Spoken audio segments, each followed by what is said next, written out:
Let's have the discussions, and we'll be joined by Kamaldeen Abdullah. He is the MPP National Nasara Coordinator. And before he joins us, though, I have in the studio to help us commence the discussions, Rodaline Imoro Ayana, the second Vice Chairperson of the CPP. Good morning to you. Good morning, Roland. Okay. How was your weekend? Fine. Right. We know that dotting the front pages of the papers this morning is a subject about government in talks with IMF to go for a bailout. And it depends on which paper you're reading and the twist and the slant. I want to take the position or the story of the Daily Guide. It will make interesting reading. And it says the Mahama-led NDC government has finally decided to seek refuge with the IMF after running down the economy. So I tell you, it depends on which paper. If we read the, can you give me the Daily Graphic? And this is how the Daily Graphic decides to put it. President John Dramani Mahama has directed his economic management team to open talks with the IMF and other development partners for a stabilization growth program. All right? Okay. Then I have another paper. Let's see which one I can get. Okay. Okay, I'll get the Daily Guide. We're just looking now, even though we're coming to the sky, we're just looking at how the papers report it. On the front page of the Crusading Guide, it says, Bawumia's moment of glory, government's day of shame, as Ghana goes for IMF bailout. So just tells you how the slant and the way they go about it. It's a Ghana is finally headed for an International Monetary Fund bailout as the economic crisis the country finds itself in continues to worsen by the day. Something best exemplified by the continuous loss in value of the Ghana cedi against all major trading currencies, right? So that's how it goes. But there's been criticism over the years, actually, not particularly this time, about countries that go for bailout from the International Monetary Fund. And many of those bailouts, according to the critics in itself, has not served the countries in many good, because they come with certain conditionalities. It's just like going to take a consumer loan, or so to speak, going to take a business loan from a financial institutions and the conditions that come with the loan, just because they want to make sure you will be in a position to pay back. And it's as if we're chatting not an uncommon territory, but a territory we've always been chatting. Not a bailout per se, but reminiscent of the early 2000s when we went for that HIPC initiative. Before then, even I think during the... After the 80s. After the 80s, we went for all those ones. It came out in different forms, SAP, whatnots, and it hasn't really helped. And I think in 2009, we went also for HIPC. So it's not a new phenomenon, and if you look across Africa, it's something that most governments really do. But it hasn't worked for us, has it? Because I don't think that if it was something that was working, we'd still be going to it again. You know, I don't know when it's going to end. But for me, I don't think that we need IMF at this moment. I belong to the school of thought that we can solve this problem by ourselves. I believe that if government is really ready to solve it, they will be able to solve it. Government has to cut spending, especially amongst themselves. Because look, if IMF comes, probably the first things, they always ask for privatization of mostly state-owned properties. We don't even have any more, except for Ghana Commercial Bank. Maybe ECG and water, and you and I know, and TOR, and you and I know that those things are very crucial for Ghanaians, and we are not going to be able to accept those kinds of conditionalities, and they will always come with very stringent ones. So what stops us from looking within, you know, spending less on ourselves and putting the right infrastructure, going back to the roots, that agriculture, going back to getting people to be more interested, more patriotic. I think that our public officials are not working hard enough, because sometimes I ask myself, if we have everything, we have more than enough, you know, from gold, diamond, bauxite, timber, sunshine, rivers, name it. Some countries don't have it at all. They've made it. Why? I just think that it's total mismanagement. We haven't had the right leaders. We don't have leaders who are willing to actually bite the bullet. But now that we have to go for this very bailout, then as far as public opinion is concerned, it doesn't put the government in a good light, does it? It doesn't. And I don't it just give a certain picture of some... A failed state. Yeah. It's failed. It's a failed leadership. Yeah, sort of. Sort of, yes. I'm trying to. I'm trying to be an objective. You don't have to be so diplomatic about it. I'm trying to be a bit, you know. I mean, logically, to the ordinary Ghanaian, it kind of depicts a picture of not. You know what someone told me? Muhammad went to simple. Okay. You understand? There's a website that has always argued against the Bretton Woods institutions, posted numerous articles over the years, and it's called globalexchange.org. Globalexchange.org. If you have the time, you can go and read many of the things they talk about, especially on bailouts.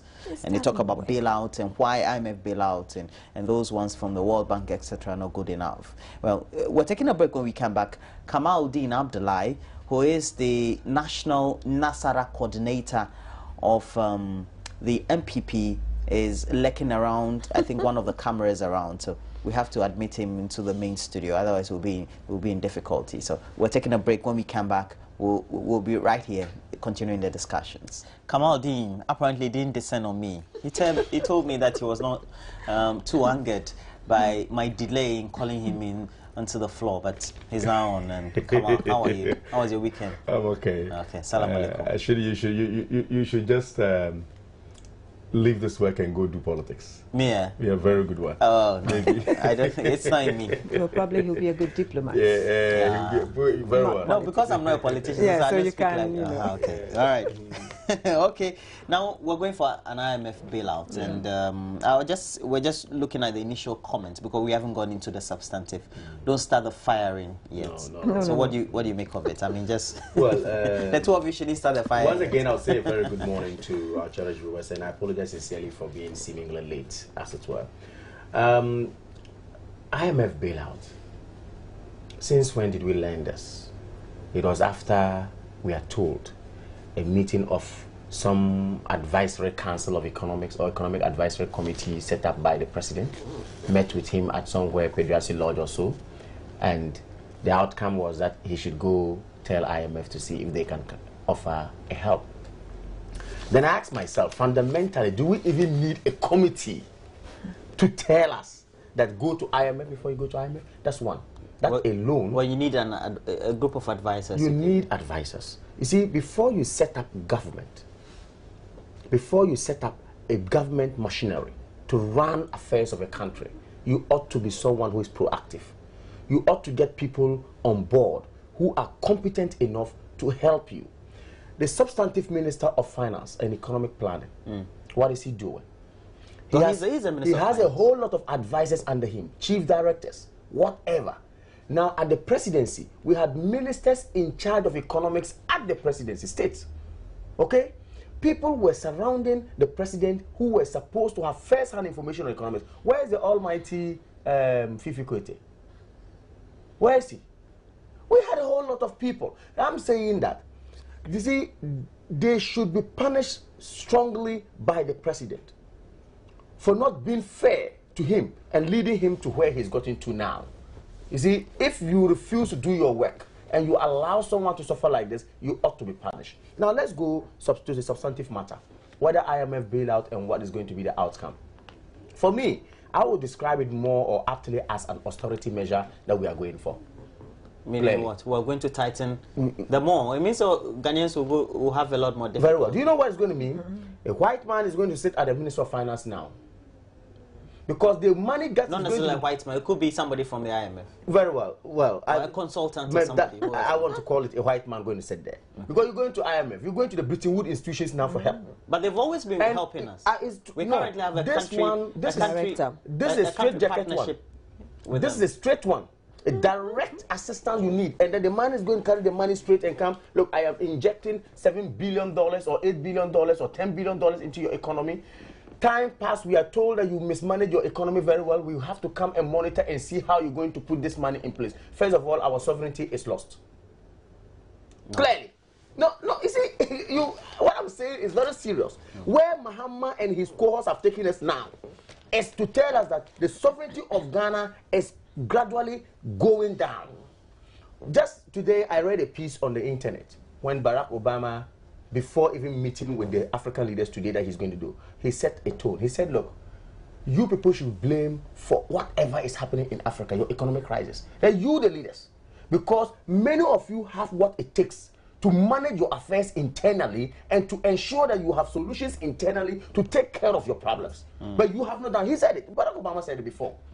So if he is now telling us, and we are the same people now running to him to go and take money, how much money of Ghana have we used to pay questionable judgment debts? Over 94 million euros, over 25 million euros, over $551 million. Bring all together and tell me what it cannot do in this country. Okay, we do understand that. So I am just trying to say let me just quote Barack Obama. And he was speaking to 500 young Africans finishing a 6-week Washington fellowship in that very state. Yeah.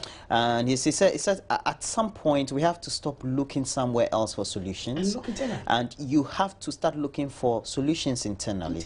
And as powerful as history is, and you need to know that history at some point, you have to look to the future and say, okay, we didn't get a good deal then, but let's make sure that we're not making excuses for not going forward. He's telling us that in the past, we never got a good deal with the Bretton Woods institutions. And so we have to start making excuses and tighten our own belt and make sure that we take the bull by the horn, etc. Is it the right way to go? That's the right way. You know, is it the right talk? It is the right Someone talk. will say it's neo-imperialistic talk.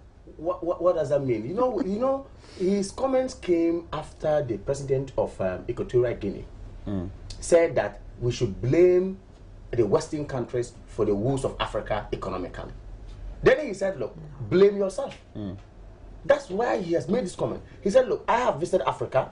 I'm aware, I've been advised, I'm always advised about Africa, and I am told with status quo of Africa, whatever you people have there can cater for you. Before even we went to IMF, our finance minister came out and said there's going to be what we call homegrown policies to take care of our economy. What happens to our homegrown policies? Okay. Thrown in the dustbin. So it means we don't really know what to do internally to solve our problems. Hold your fire.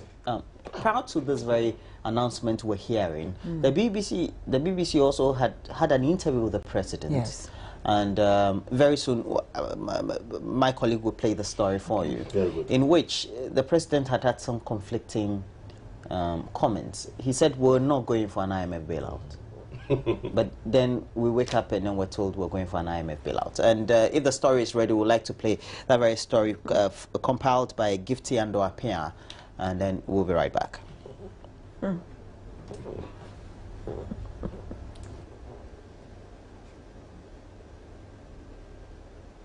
More often than not, the government or people in authority have continually said that we are not in an economic crisis, and they've hammered it so well.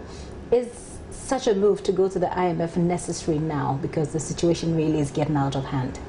Well, I think it is necessary even earlier before this time. Okay. Some of us called as early as February that was the right time to go in for the IMF bailout, because the challenge facing us is largely to do with liquidity.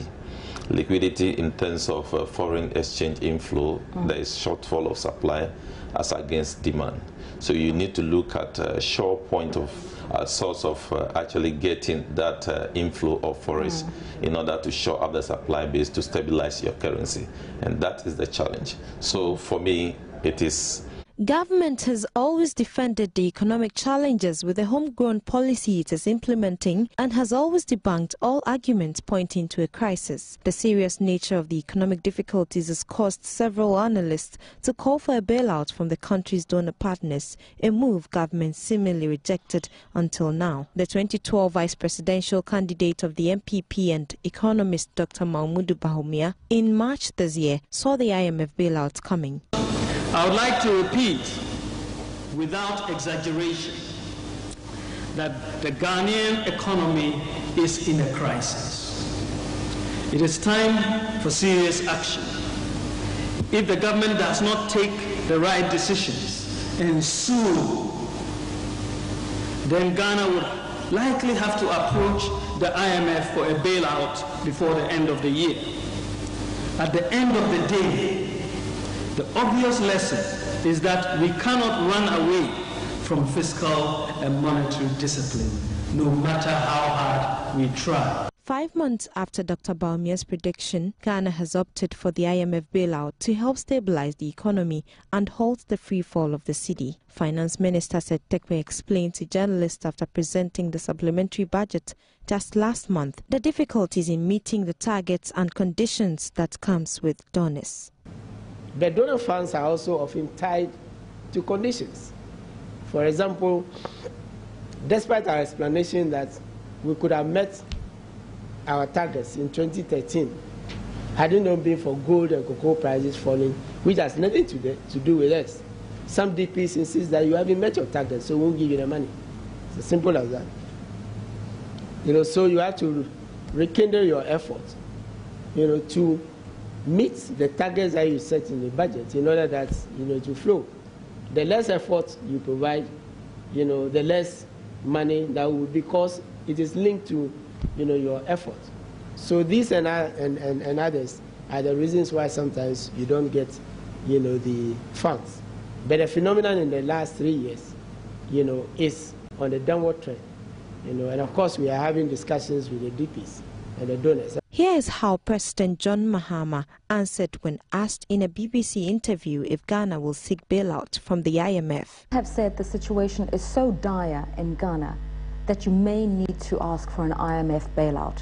Is that on the cards? Ghana is under Article 4 with the IMF, and so the IMF sends missions and works with us to review the progress we're making, and they come back with their reports, and based on the reports, if there are any corrections to be made, we do so.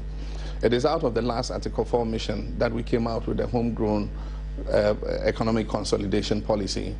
We held a National Economic Forum at Senchi, and based on the consensus of people, stakeholders from all sectors of Ghana, based on the consensus that we reached, we came out with what we call the Senchi Report. The Senchi Report was presented to me last week, and we are forming the Implementation Advisory Group to work on implementing the Senchi Report. This, however, leaves Ghanaians questioning whether the IMF bailout was from the Senchi Report or from his economic advisers at the Pedrasi meeting just before his interview with the BBC. There are also questions asking whether a bailout from the IMF is the right move, as the IMF programs often come with tricky terms and conditions which could potentially place Ghanaians and the government in a dire situation.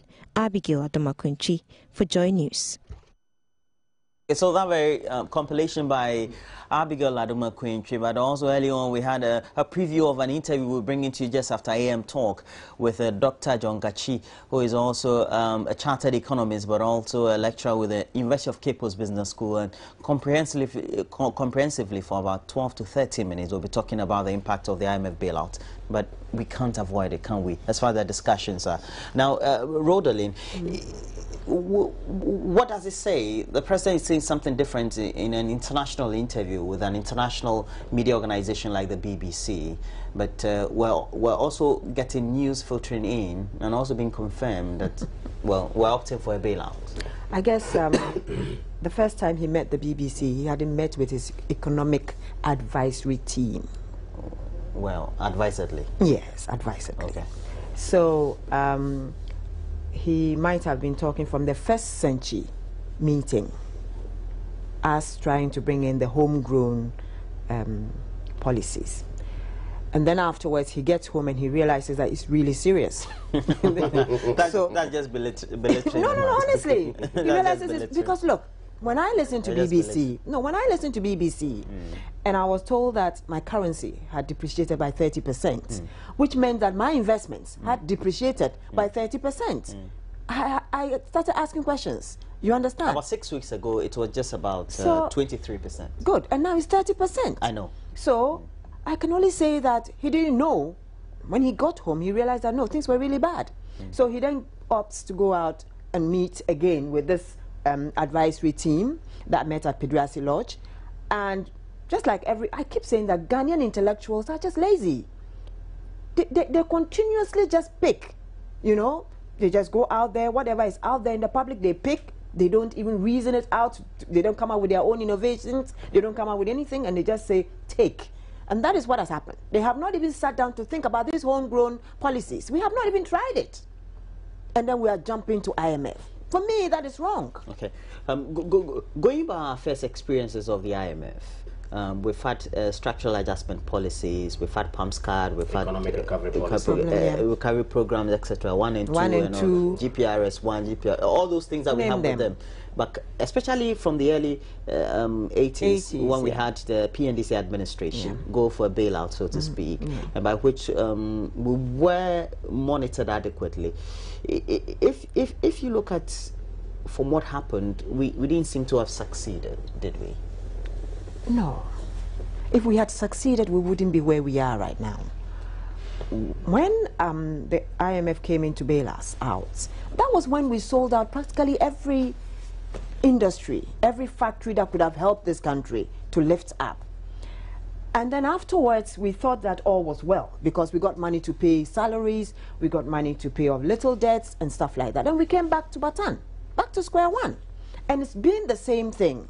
So we started off, and then 2009 we decided to go HIPIC, highly indebted poor country, in a country that had gold, diamonds, all the resources that you can ever ask of. And then at the end of it, we go HIPIC.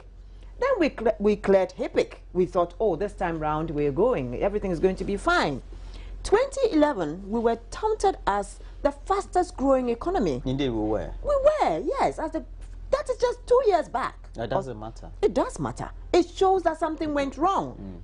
Leadership in this country changed hands, and now we are down there. Okay. We do understand all the concerns you, the politicians, tend to have, even though inherent in the parties are experts who equally also have the skill, just like the way people in the private sector also do have, that if you keep questioning leadership, where lies the justification or the criticism that is also because the structures of the economy have been that bad? If you look at current trade deficits in huge numbers, in percentage figures, so to speak. Well, I really did not get the import of your question, but if I understood you squarely blaming the situation on leadership. Okay, no. The politicians blame leadership. But I am saying that the critics or the pundits who always observe the economy say that the structure of the economy is weak. We import a lot more than we export. We're also not developing the various sectors as we should, etc. Who is supposed to ensure that the structure of the economy is strong, the system is strong? It is the policy maker. Who is the policy maker? It is initiated by government or the executive. Now, per the Constitution of Ghana, we are told that whatever is done by the Directive Strict Principle, also in the Article 34 thereabout, it tells you that the executive is supposed to ensure that the entire situation or living standard in the country is indeed achieved, as it were. Now, so if we are going to blame anybody else, we cannot blame anyone than the leadership still, because you would ought to put in place policies that at the end of the day would inure to the benefit of the whole people or the entire populace of the country. Now, where these policies are not in place, then you have a problem. Now, we have a country where we are not ensuring that our exports far exceeds our imports. Rather, we have our imports far exceeding our export. That then goes to mean that the policy maker sitting at the top there has questions to answer. Are you getting me? So, in fact, we cannot help but to blame the leadership entirely. Now, let's look at this scenario. 2001 thereabout, 2001. 2000, when late Professor Moss was the vice president and head of economic management team, we had serious problem, dire economic problem, raising inflation to about 48% thereabout, 41% thereabout, I should say. I'm not too sure of the figure, but over 40%.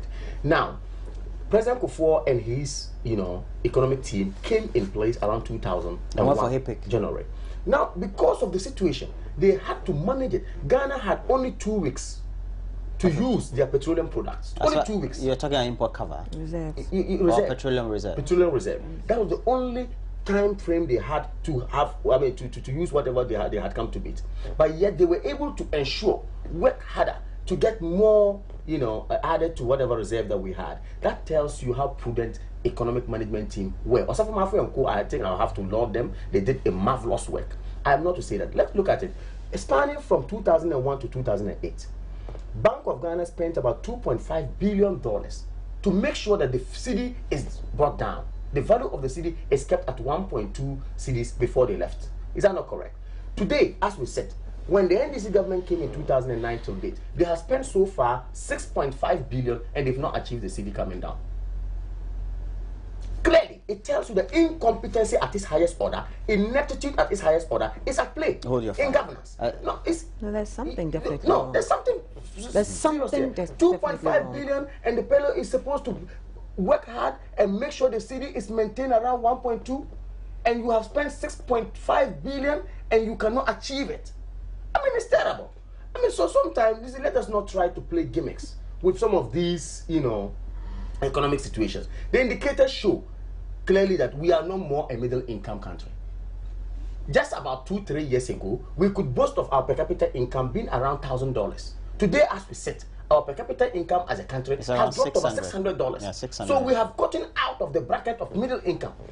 The lower middle income, we shouldn't talk about it. So you see, we keep on going backward and backward, and these are facts on the ground. And when people talk, they say we're doing politics. We're not. You know the problem of Ghana? But in your benefit as a politician, when the economy is doing well, so then Ghanaians will give you the opportunity to come and govern. Obviously, that's why we are campaigning and busy canvassing and talking to people to ensure but that it's not fair to government also. So it means that the publicity against whatever is out there is negative. It's not. Creating the impression that Ghana is not a very good place, perhaps to invest. But is it a good place? Is it a good place? No, the fact is that it's not a good place. It isn't. You know why? The Reverend Professor Emmanuel Mati said something just about a week ago, that some school children have been used to manage this economy by President Mahama. And people were up in arms against him. And I'm saying that, look, I'm also up in arms against you. Please, that comment, you don't have to mention it again. Now, let's come to the basics. As far as we're concerned, we need the economy picking up so that we have the various sectors also improving. Yeah. So where lies the case? What do we do? When are we going to implement Senchi before IMF bailout also comes in? That's another question. Because it means that now the whole dimension has changed. Roland, I don't understand. That's what I was asking. We have homegrown policies that we are supposed to implement. We have not even started. But that was thrown out. There's no more we have not even started. You understand? And then also, I keep saying, look, in this country, we do have people, economists, seasoned economists. At least I can talk for one from the CPP, Kweku Sarfo. Yeah. You know, you can use people in this country. We don't have to go to IMF to go and look for people to come and advise us and then bail us out. We have everything here. It's about time we stopped this kind of games of putting just anybody anywhere when they cannot deliver. When you say that people are not delivering, who appoints them? Who appoints them? Who appoints them? The buck stops with the boss. And he must appoint the right people to be able to deliver. Now, when you go and put inexperienced people, people who have never worked anywhere, who have never shown anything to anybody, to manage a country. And, you know, for me, that middle income that we gave ourselves, I always say that, look, politicians, we like to give ourselves, you know, all kinds of things. So we just decide that we are middle income. But I don't think that we were middle income. I thought we should have just stayed where we were. Honestly. We should have stayed just back there. We were not ready for that middle income status, which even denied us of certain help. You understand? So for me now, let's go back to the basics. Let us sit and ask ourselves as Ghanaians. Look, when you are in a home and things are going bad, you put your family out there and you tell them that, look, now things are really bad. We're not going to be having 3 square meals a day. We're going to have 2. We're not going to be, mommy's not going to drive you to school. I'm going to pick mommy up, drop her, and drop your school. As far as austerity is concerned, I think we've been... No, but what I'm trying to say is that the electorate must be seeing the leadership to be doing it. That's the point. We must be seeing governments to be doing it. You understand? So that they should be walking the talk. They should be walking the talk. They should set an example. So that I would want to ask, why should you go to the ministries now and still see cars just packed? A minister has 3, 4, 5 cars at his or her disposal. That's foreign money for me. Really? That's what Do his they need position deserves, right? Okay, that is the position. This is why I'm saying that we are not actually doing things the way we ought to do it as Africans. We don't need that. The criticism against the IMF and its bailout has been that it hurts workers the more, and frequently when you go for a bailout, you're advised to cut down wages. Public sector wages. Yeah. You also in some countries like Thailand, etc., where we've had some bailout, public sector workers have been retrenched. Yeah. It is going to affect the labor market as well. Yeah, obviously, yes. You know, we have a government where now almost all organized labor groups in this country are not happy with the economic situation. Certainly, it goes to mean that they are not even happy with their take-home pay. Okay. Now, today, if you are going out there for a bailout, what it then means is that your complaint that you are using about 78% of your GDP or your revenue to pay salaries is going to be looked at critically. They're going to tell you, look, you cannot go out of a bankruptcy. You don't borrow to go out of a bankruptcy. Now, if we are coming to bail you out, then it then goes to mean that what caused you or what made you become bankrupt, then you ought to stop it. Which is, we cannot pay higher salaries. We have to cut. Which is, again, we cannot hire more personnel into your, your public service. You cannot hire again. There's going to be a freeze on that. And in fact, even your own budget is going to be well scrutinized to find out where is your target. Where is this money going? What project is it going to be done? All these things. And usually, we know that Bretton Woods institutions have difficulties with subventions and some of those poor policies. And it will actually affect people's pensions. You know, Roland, this brings to mind when just about a fortnight or so ago, I hear there was some tweets here about US and Ghana and all that. Someone says that someone was questioning. Well, the act in itself was wrong. Very well. The act was wrong. But you see, we are looking at the credence of what was tweeted. Of what was tweeted. That's what I'm looking at. The action is not what I'm questioning. But the credence. Do we have some factual, outcomes or accuracy out of it? Yes. We were in this country when people came out to say that, look, we have cut 10% of our pay. And therefore, we are going to ensure that chips or health compound is going to be looked at critically. Today, as we sit now, we don't even know the status quo of those compounds, chips compounds. We don't know. We are told that some amount of money, over 300 million or whatever, has actually been accrued out of the 10% cut that we had. We don't even know how the money has been spent or the money is spent. We don't know. We are yet to be told about it. Now, someone tells you that, look, is that what you call sacrifice? And you have a problem. The next day you are running to that same person that, look, come and bail me. But it's a diplomatic law. So I think that, yes. The act itself was wrong. Yeah, the act was Perhaps wrong. maybe But the credence as an accuracy, the content is actually what I'm looking at. You see, truth is very bitter. Truth, Roland, is very, very bitter. Swallow it. It's like a bitter pill. You can't swallow it. Okay. So for me, I think that, you see, it's high time as a country we get serious. It's high time we see governance as a very serious enterprise. Now, if we reduce governance to propaganda, this is where it will take us. We have actually reduced governance to propaganda, to insults. Anybody who comes out to talk anything good about the economy and advise you, then that person, his academic laurels is questioned. But we have suffered it. Came to warn and say, look, these are the indicators, these are the pointers, this is what we're going. Someone said, hey, we didn't even question his doctorate degree. That person questioning his doctorate degree is still kept in governance, and yet he's not giving solution. Economics is not about coming to tell her how much pure water costs, how much bread costs to win an election. Economics there's more into economics. Kweku Safo, like my mother here, my sister here rightly mentioned, they are sitting there. There's so many of them. Get them, so many of them. Look, this is why some of us are saying that this idea of National Development Planning Commission must be looked at very well. The Constitution didn't just mention it. Get competent people on board, devoid of partisanship. The point is that the politicians who are giving the mandate to govern it is easier for them to point flaws out when they're in the opposition than when they're in government. Oh, you think so? I disagree. I just give an example. No, it's not your take. Anyway.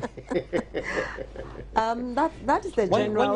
When you're in government, you get to face the realities.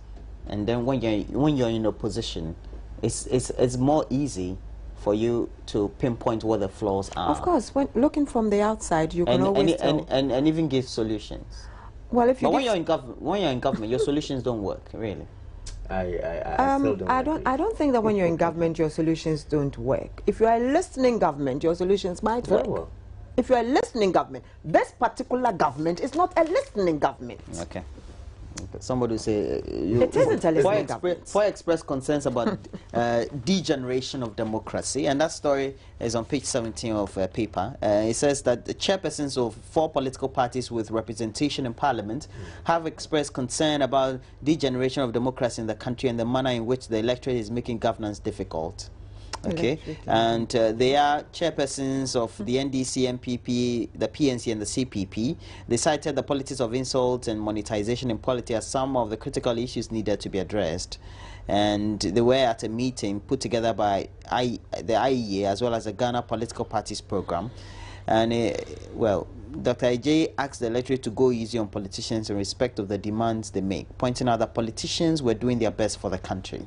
Now, the question I want to ask, and I'll start with you, okay. As a Nasara coordinator, you deal also with a lot more Zongo communities. Yeah, well. And we know that just like many communities in Ghana, we have issues of illiteracy, low enrollment in schools.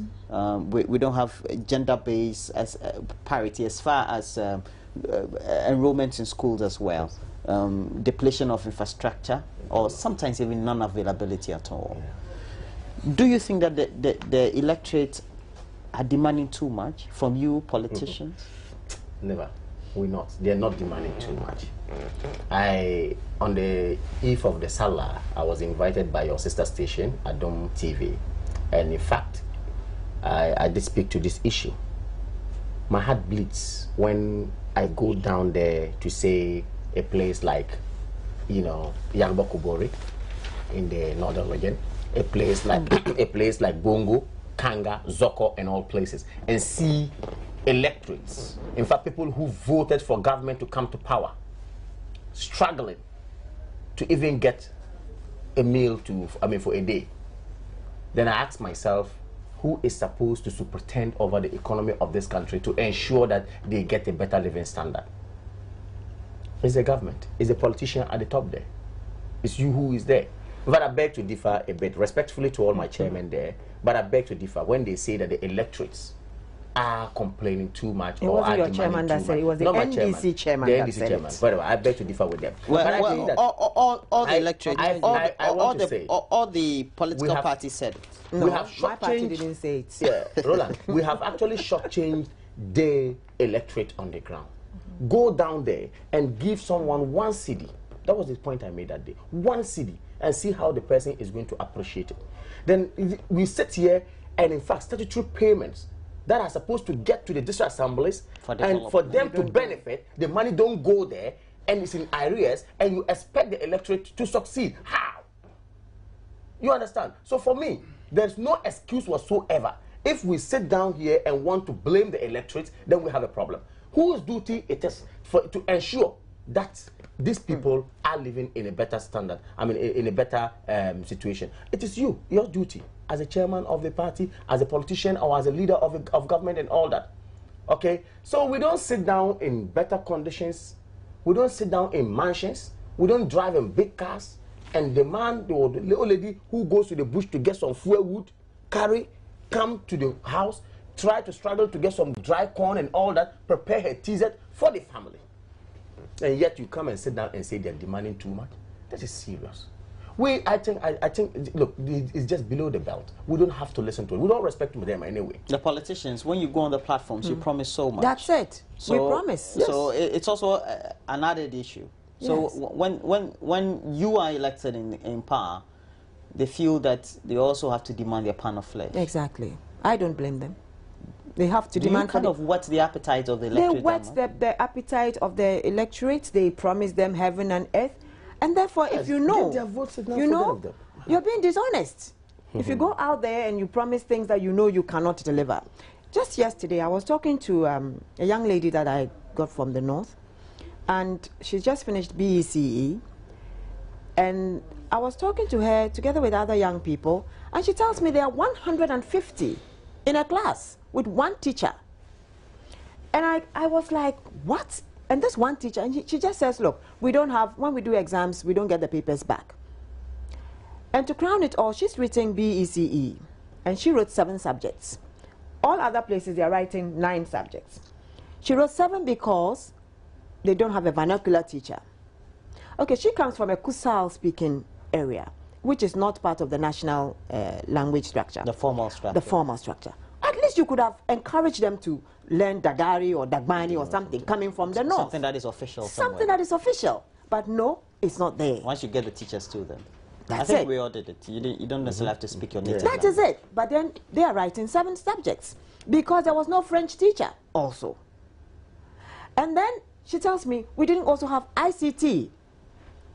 But they are going to... Is it a failure of the system? It's a failure of the system, and the fact that government is not telling us the truth when they come out and say we are giving free this and schools are being equipped, we are taking schools back to the basics, they are not going under trees anymore, we are giving them free feeding, we are giving them free uniforms, we are giving them...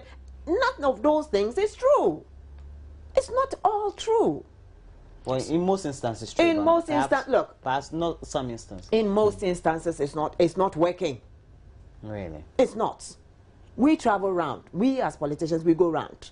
We go around villages, we stop, we talk to people. You understand? So when you go to an area and you promise that there's going to be free feeding and therefore people come and enroll their children at KG, you have 300, 400 children at KG because you said there's going to be food. And it's not there. You've lied to your electorate. So they will demand for what you promised them. I don't see why we should blame the electorate. Kamal, do you see a point in time where we're going to have a record low trust for the politician? Oh yes, if by the electorate. If it it's continues already like here. this, It's already here. Now it's not really easy. You hear a whole lot of people say, "Oh, you politicians are all the same. Whether this party or that party, you're all the same." It takes one person to cause this. It takes one person's action or a group of people's action to cause some of these sentiments on the ground. I mean, I'm sad as a politician when I hear some of these words being bandied about that we are not to be trusted, we are not to do this. It's not all of us anyway. It's all as a result of what Madam said. You come to promise a whole lot to him. The next moment, you come and tell him why you cannot do that. You understand? I mean, you said you were going to do this. The next moment, you are very good at telling him why you cannot do this. So I really want to say, I really would like to say that indeed a time has come already that some of these mistrust or this mistrust that we're talking about is actually being espoused by electorate, and it's unfortunate. So it is time for us as politicians to solve this. And how do we solve this? Let's be factual. Get better briefing before you come to talk to the people. Don't let them tell the Dumso will end in June. Then you come to say it's June, in June is going to end. The next moment it's not ended. They give sweet talk to the electorate. So it shouldn't be as if perhaps. No, not all. We in the CPP, we don't. That's why they don't vote for us, because we tell it when as you it look is. at, you see, when you come up with your manifesto, come up with a realistic manifesto. Make sure you stick to your manifesto and work. Well, I do understand. Even when the NPP was in power, it's not all the content of the manifesto that was achieved. Oh, but truly, you see, if a government comes to power and meets exchange rate being somewhere, say, whatever, and brings it down, meets inflation rate being higher, brings it down, make sure the economic conditions of people is ameliorated, that means that at least they've gone forward. But if you come to meet a group, I mean, a particular status quo, then you bring it down or backward, then you have a problem. What you promise them is not actually achieved. So that is what we're talking about here. So we are saying that let's ensure that whatever we say, we are going to make sure that that is going to be done as politicians. whatever you say, you should be able to make an attempt at least. Let the electors feel that, yes, you are not lying to them. You are actually doing the right thing. And when you do that, it will help us. And also listen, like what Madam said, if you are a listening government, you're not going to have this problem. But if you decide not to listen, then it's your own Following that very meeting,